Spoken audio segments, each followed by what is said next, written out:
Car मित्रों, आपने देखा था कि कल हम लोग मथकोट में थे और मथकोट में बहुत सा हमारा टाइम एक्सपेंड हुआ वहाँ पे। वहाँ से अभी हम निकले हैं जोलजीबी की तरफ। तो मथकोट से जोलजीबी का जो डिस्टेंस है वो 45 किलोमीटर का है। मथकोट से जोलजीबी वाला जो रास्ता है, जो कल वाले ब्लॉग में, लास्ट ब्लॉग में आपको दिखाया था, एकदम अनटच ब्यूटी है, क्योंकि वहाँ से लोग बहुत कम जाते हैं और जो गौरी गंगा रिवर साथ साथ चलती है तो उसका कुछ नज़ारे ही अलग होते हैं।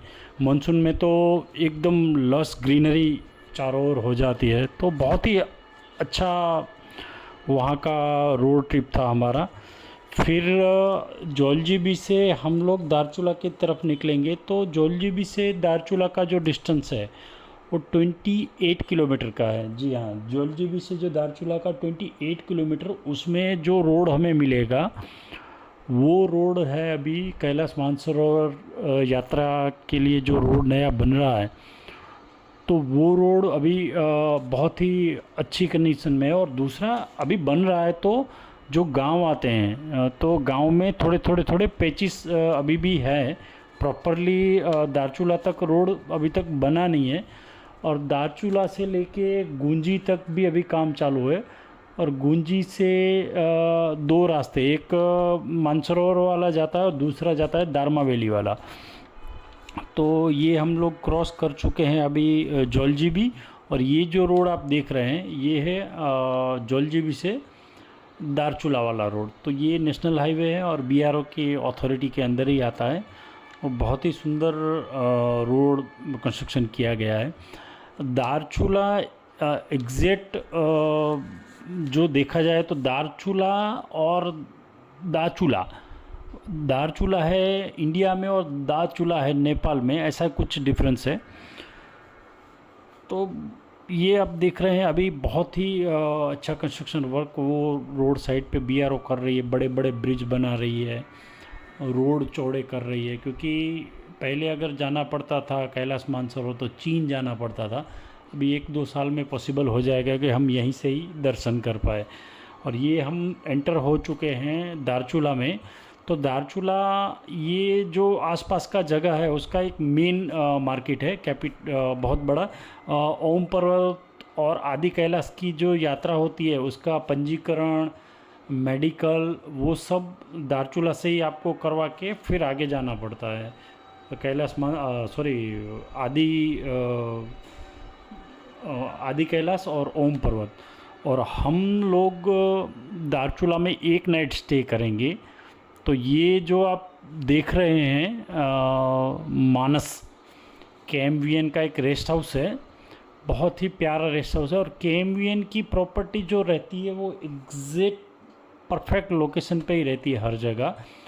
और मैं तो यही सजेस्ट करूँगा कि अगर आप कहीं पे भी जा रहे हैं उत्तराखंड में, गढ़वाल में, तो जीएमवीएन लीजिए। और कुमाऊं में तो प्रॉपर्टी भी शानदार रहेगी, रेट भी रिजनेबल रहेंगे। और सेफ्टी रीज़न से गवर्नमेंट के अंडर है, तो उत्तराखंड में तो सेफ्टी का कोई प्रॉब्लम ही नहीं है। ये इनकी बालकनी है और बालकनी के सामने जो आपको बिल्डिंग के जो पार्ट्स दिख रहे हैं वो दाचूला है, वो नेपाल है सामने। बीच में ये काली रिवर ही बहती है। एक ब्रिज है सिर्फ, सुबह 7 से शाम को 7 बजे तक ही वो खुला रहता है। तो हमने चेक इन किया, चेक इन करके हम लोग शाम को निकले घूमने के लिए नेपाल। तो ये जो ब्रिज है, ये ब्रिज के सामने जो आपको दिख रहा है वो दाचूला है और ये साइड है धारचूला। तो काली रिवर जो है यही दोनों कंट्री को अलग करती है। और ये बहुत ही लंबी एक रिवर है। आप मैप में भी दिखेंगे तो पूरा दिखेगा कि वो साइड नेपाल है और ये साइड इंडिया है। तो शाम को 7 बजे तक ही ये ब्रिज ओपन होता है। उसके बाद ब्रिज क्लोज कर देते हैं। जो अगर गलती से वहाँ रह गए तो दूसरे दिन ही उनको वापस आने देंगे। तो अभी हम लोग आ चुके हैं नेपाल में और सामने दिख रहा है हमारा इंडिया का धारचूला। और ये जो ब्रिज है यही दोनों कंट्री को जोड़ता है। तो नेपाल में ये जो साइड है दारचूला, ये मैंने पूछा वहाँ के लोगों को, तो आसपास का जो पहाड़ी इलाका है वहाँ का नेपाल का, उसका ये कैपिटल है दार्चुला। जैसे हमारा दार्चुला आसपास की जगह का कैपिटल है, यानी हर छोटी मोटी चीज़ें आसपास के जो पहाड़ी गांव हैं उनको ख़रीदनी हो तो यहीं से ही मिल जाती है। नेपाल में भाई हम लोग शाम को पहुँचे थे तो चाय पीने का ऐसा था कि भाई चाय पीते हैं अच्छी जगह पे कहीं पे, लेकिन भाई चाय तो कहीं नहीं मिलेगी। हर एक शॉप में, चाहे किराने का शॉप हो, चाहे कपड़े का शॉप हो, चाहे जूते का, ज्वेलरी का, कोई भी शॉप हो, हर शॉप पे आपको वाइन यानी लिकर मिल जाएगा। लिकर का इतना वहाँ ज़्यादा वो है कि हर एक शॉप में आपको सिर्फ लिकर ही दिखता है। मैंने 2-3 लोगों को पूछा चाय, बोले वो नहीं है इधर, चाय आपको पीनी है तो इंडिया जाइए। तो ये वहाँ का कल्चर होगा ज़्यादातर। और ये नेपाल का एक, जैसे हम एंटर करते हैं तो एक मस्त साइन बोर्ड वहाँ लिखा हुआ है, जैसे उनका राष्ट्रीय ध्वज, उनके राष्ट्रीय जानवर जैसे गाय है, राष्ट्रीय पक्षी मोनाल, उनका फूल है लाल गुलाब, फिर उनके ऋषि, उनके राष्ट्रीय देवता शिव जी, ऐसा करके मस्त वहाँ सामने ही जैसे हम एंटर करते हैं दाचूला में तो सामने ही ये सब ड्राइंग किया हुआ है। बहुत ही अच्छा ये एक इन्फॉर्मेशन दिया गया है कि इंडिया से कोई आता है तो उनको एटलीस्ट ये तो मालूम पड़े कि ये क्या क्या है नेपाल में। और हम लोग वहाँ ही रुके थोड़ी टाइम और सीधा हवा चलने लगी। बस ये हमारा नेपाल का छोटा सा टूर था। ये टूर इनकी गलियों में जाके थोड़ा बहुत 1-2 किलोमीटर तक घूमे, वहाँ की ट्रेडिशनल ज्वेलरी वगैरह देखी हमने, क्योंकि वहाँ थोड़ा एक्सपेंसिव है, तो इंडिया से ही सब जाता है इसलिए। तो बस ये नेपाल का टूर ख़त्म करके हम लोगों ने रात को रेस्ट किया वही हमारे KMUN के रेस्ट हाउस में। और नेक्स्ट डे मॉर्निंग को हम लोग निकल पड़े पिथौरागढ़ से गजरोला, उत्तर प्रदेश में आता है, वहाँ हमारा एक स्टे रहेगा। क्योंकि अभी हमारा जो ये जर्नी है, अभी बैक हो रहे हैं हम लोग कच्छ की तरफ, क्योंकि ऑलमोस्ट हमारे 12-13 दिन तो यहीं हो गए थे घूमते घूमते। तो दार्चुला से पिथौरागढ़ की जो जर्नी है 91 किलोमीटर की जर्नी है, और थोड़ा रोड भी टफेस्ट है। तो हम लोग जैसे पिथौरागढ़ से निकले, दार्चुला से निकले पिथौरागढ़ के लिए 20-25 किलोमीटर आगे चले, और हमारी चिट्टी में जो हमारी XUV 500 है उसमें राइट साइड और लेफ़्ट साइड कुछ आवाज़ आने लगे। तो जैसे ही गाड़ी टर्निंग पे हम लोग लेते थे तो आवाज़ बढ़ता रहता था। तो थोड़ा सा ऐसा टेंशन भी हुआ कि अभी पिथौरागढ़ पहुंचना है, वहां जाके क्या करेंगे, क्या अभी गुजरात भी जाना है। तो एक हमारे फ्रेंड है भुज में, सुनील वर्मा, उनसे कॉल से बात की तो उन्होंने बोला एक बार आप पिथौरागढ़ में महिंद्रा के वर्कशॉप में दिखा के आइए। तो हम लोगों ने गूगल पे एक महिंद्रा का वर्कशॉप सर्च किया, और वो वर्कशॉप पे हम हमारी गाड़ी को लेके जा रहे थे। तो आवाज़ कंटिन्यूस जैसे चिक चिक चिक चिक ऐसा ही बढ़ता ही रहता था। वैसे तो मुझे लगा कि फ़ैन बेल्ट का आवाज़ ही है जो पूरी इंजन को और उनको कनेक्ट करता है।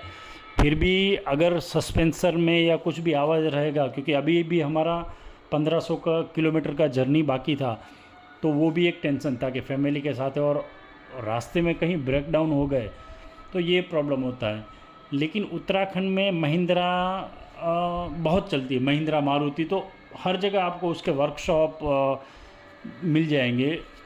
अगर दूसरी गाड़ी जैसे इसूजू है, मैंने सुना है कि इसूजू का उत्तराखंड में कहीं पे भी शोरूम या वर्कशॉप शायद नहीं है। ऐसे कोई करता होगा तो मालूम नहीं है काम, लेकिन इसूजू का शायद शोरूम और वर्कशॉप उत्तराखंड में नहीं है।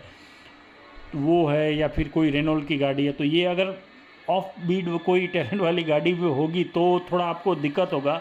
महिंद्रा मारुति वो रहेगी तो आपको कोई प्रॉब्लम नहीं होगा। तो हम लोग ऐसे ढूंढते ढूंढते हम लोग पहुंच गए पिथौरागढ़ सिटी के अंदर। और पिथौरागढ़ सिटी में करीबन 3-4 किलोमीटर अंदर जाना पड़ा। अंदर जाके हमें मिला महिंद्रा का शोरूम, और शोरूम के पीछे ही वो उनका वर्कशॉप था। तो वर्कशॉप में मैं लेके गया गाड़ी को, तो भैया जी ने वो जो मेरा वही, मुझे भी वही लगा था, फैन बेल्ट का जो आवाज़ आ रहा था तो वही था। तो उन्होंने बोला कोई टेंशन वाली बात नहीं है, लेकिन वो भी अच्छा किया कि एक बार आपने चेक करवा लिया, क्योंकि आपको अभी गुजरात तक जाना है। तो उन्होंने उसका थोड़ा बहुत मैकेनिकल जो काम था वो कर लिया। और भाई साहब आप मानोगे, एक पैसा भी नहीं लिया। मैंने बोला आपने काम किया? बोले अरे भाई साहब 2 बोल्ट टाइट किए, उसमें क्या पैसा लेने का, आप हमारे मेहमान हैं, आप गुजरात से यहाँ गाड़ी लेके आए हो। तो पहाड़ी लोगों की तो बात ही अलग है, हर जगह हेल्पफुल ही रहते हैं। तो बस गाड़ी का काम होते ही हम लोग को संतुष्टि मिली कि बस अभी कोई टेंशन वाली बात नहीं है। तो हम लोग वहाँ से निकले। फिर टनकपुर, जैसे पिथौरागढ़ से टनकपुर का जो रोड है 145 किलोमीटर, सुबह के 10:30-11 बजे थे। ब्रेकफास्ट भी नहीं हुआ था, क्योंकि वो गाड़ी का जो आवाज़ आ रहा था उसके थोड़े टेंशन में ब्रेकफास्ट भी नहीं कर पाए थे। तो पिथौरागढ़ से जस्ट हम लोग 15 किलोमीटर चले, और वहाँ पे ये एक यंगेस्ट ब्रदर जो चला रहा है, आस पास काफ़े करके ही है, रोड पे ही है, बहुत ही अच्छा काफ़े था। तो वहाँ हमने ब्रेकफास्ट किया, और उनके फादर भुज में थे तो उनसे भी थोड़ी बहुत बात की। तो स्टे के लिए मैंने पूछा कि मैं कहाँ रुकूँ यहाँ से, क्योंकि दिल्ली तो रुकना नहीं है। तो उन्होंने मुझे सजेस्ट किया कि आप गजरोला के आसपास रुक जाइए, गजरोला के आसपास आपको बहुत से अच्छे अच्छे होटल्स मिल जाएंगे, वो बेस्ट है आपके लिए सेफ्टी रीज़न से। क्योंकि फिर गाज़ियाबाद और वहाँ थोड़ा रुकना सेफ्टी रीज़न से उन्होंने ही बोला। तो मैंने इस हिसाब से गजरोला के 1-2 होटल्स ढूंढ लिए, और वहाँ से ब्रेकफास्ट करके हम लोग निकले टनकपुर वाले हाईवे पे। तो जस्ट आगे गाड़ियों की लाइन लगी थी, सब लोग एक लोकेशन था वहाँ से पानी भर रहे थे। तो मुझे भी ऐसा लगा कि भाई कुछ चीज़ें ऐसी होगी, तो चलो गाड़ी मैंने साइड में रख दी। और मैं भी पहले तो गया पूछने, तो वहाँ के जो लोकल लोग थे उन्होंने बोला टनकपुर से पिथौरागढ़ तक जो ये मार्ग है 145 किलोमीटर का, उसमें पानी तो हर जगह पहाड़ों में मिल जाता है, लेकिन ये जो पानी हमने भी पिया पूरा मिनरल से भरा हुआ, एकदम मस्त। आप मिनरल बोतल को भी भूल जाइए, भले 100 रुपीज़ वाली हो या 200 रुपीज़ वाली हो। तो आप देख सकते हैं कि ऊपर से जो पानी रिस रहा है धीरे धीरे धीरे धीरे, तो ये जो ओम जैसे बनाया हुआ, वहाँ से एक गौमुख जैसा बनाया और उसमें से पानी रिस के बाहर आता है। तो ये जो लोकल लोग हैं जो गाड़ियाँ चलाते हैं डेली, तो वो लोग बोले हम दोनों टाइम, जाते टाइम और आते टाइम यहीं से ही पानी फिलअप करते हैं पीने के लिए, घर भी लेके जाते हैं। तो अच्छा लगा। तो मैंने भी, मेरी पास जो बोतल्स थी 4 लीटर की जो कैन था, जेरी कैन, वो भी मैंने भर लिया, और सही लगा पानी। और पास में ही माता जी का टेम्पल था तो वहाँ नमन भी कर लिया। तो पहाड़ों की ये जो एक यूनिकता होती है, हमें मालूम नहीं होता, लेकिन मुझे ऐसा लगा कि इधर कुछ है। इतने लोग इकट्ठा थे, करीबन 20-25 लोकल जो चलती है ना गाड़ी, लोकल शटल बोलते हैं, वो सब रुकी थी। इसीलिए मुझे लगा कि कुछ ना कुछ तो होगा इधर।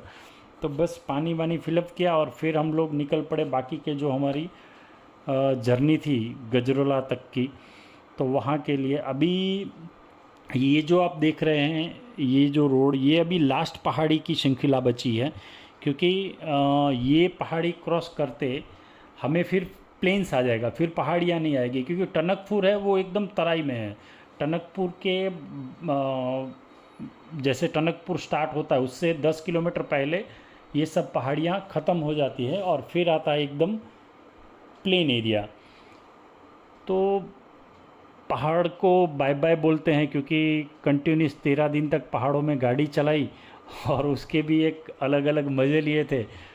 तो पहाड़ों में गाड़ी की स्पीड रहती है 20-30, अगर कुछ अच्छा रास्ता मिला तो 50 तक ही जाती है, उससे आगे आपकी गाड़ी पहाड़ों में चल नहीं सकती। तो 13 दिन के बाद जैसे हम लोग, ये लास्ट जो ड्रॉप अभी हम चल रहे हैं वो लास्ट ढलान है, ये जैसे ही ढलान ख़त्म होगा तो टनकपुर का जो प्लेन एरिया है वो स्टार्ट हो जाएगा। तो ये जो टनकपुर वाला प्लेन एरिया आ गया, यहाँ पे भाई साहब 13 दिन के बाद पहली बार मेरी गाड़ी 80-90 की स्पीड को क्रॉस कर गई। जी हाँ, क्योंकि पहाड़ों में तो वही 30-40, ज़्यादा से ज़्यादा, मैंने बोला ना अच्छा रोड मिला तो 50 के आसपास। लेकिन हम लोगों ने बहुत एंजॉय किया उत्तराखंड में। लास्ट ईयर हम लोग गढ़वाल घूमे थे, ये साल कुमाऊँ घूमे। हाँ, थोड़ा ये था कि लास्ट ईयर जो क्लाइमेट था वहाँ का, गढ़वाल का, वो हर्षिल वैली, फिर चोपता, मंडल, वो पूरा ग्रीनरी था और बारिश भी था। जैसे हम हर्षिल में रुके थे तो वहाँ तो टेम्परेचर सुबह 6-7 डिग्री माइनस हो जाता था, गाड़ी के ऊपर भी बर्फ़ जम जाती थी। लेकिन कुमाऊँ रीजन में ये साल हमने स्टार्ट किया, सत्ताल में हम लोग पहुँचे थे 22 तारीख को, 22 अप्रैल को। तो वहाँ आपने अगले ब्लॉग में देखा होगा कि हर तरफ जंगलों में आग लगी हुई है, तो उसके कारण टेम्परेचर भी थोड़ा हाई हो रखा था। तो मुंशियारी में मैं रेगुलरली, जहाँ हम लोग कौशल्या धाम में रुके थे, वहाँ से इजीली पीक दिखती थी पंचाचूली की।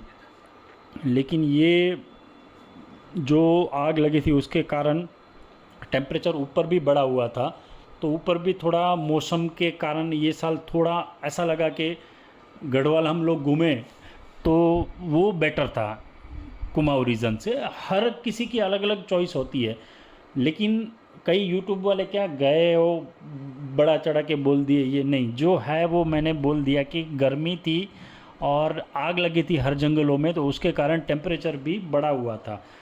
तो बस टनकपुर से हम लोग निकले सीधा रामपुर, जो आपने हिंदी मूवी में देखा होगा रामपुरी चाकू, तो वहाँ का जो एक सर्कल है बहुत बड़ा, तो सर्कल पे भी वो जो रामपुरी चाकू है उसका एक बहुत बड़ा स्टेच्यू बना हुआ है रामपुरी चाकू का। अभी आपको ये जैसे मैं रामपुर के आउटकट्स में घूमा वही सर्कल है, लेकिन सन सामने आ रहा है तो आपको शायद वो दिख नहीं पाएगा। और फिर हम लोग टनकपुर से 216 किलोमीटर की जो जर्नी थी हमारी गजरोला की, तो वो फिर हमने पूरी करने की कोशिश की, क्योंकि गजरोला पहुँचते पहुँचते सनसेट हो गया था। तो जस्ट 7:30 के आसपास हम लोग गजरोला में, एक रोड पे ही होटल था, 4-5 होटल थे, तो एक होटल पे हमने स्टे के लिए वहीं गाड़ी रोक दी, और पूरा वो होटल भी भरा हुआ था, वो रूम में भी सब फैमिली मेम्बर्स वगैरह थे। तो बस ये हमारा टूर था दारचूला से गजरोला तक का। तो मिलते हैं नेक्स्ट ब्लॉग में।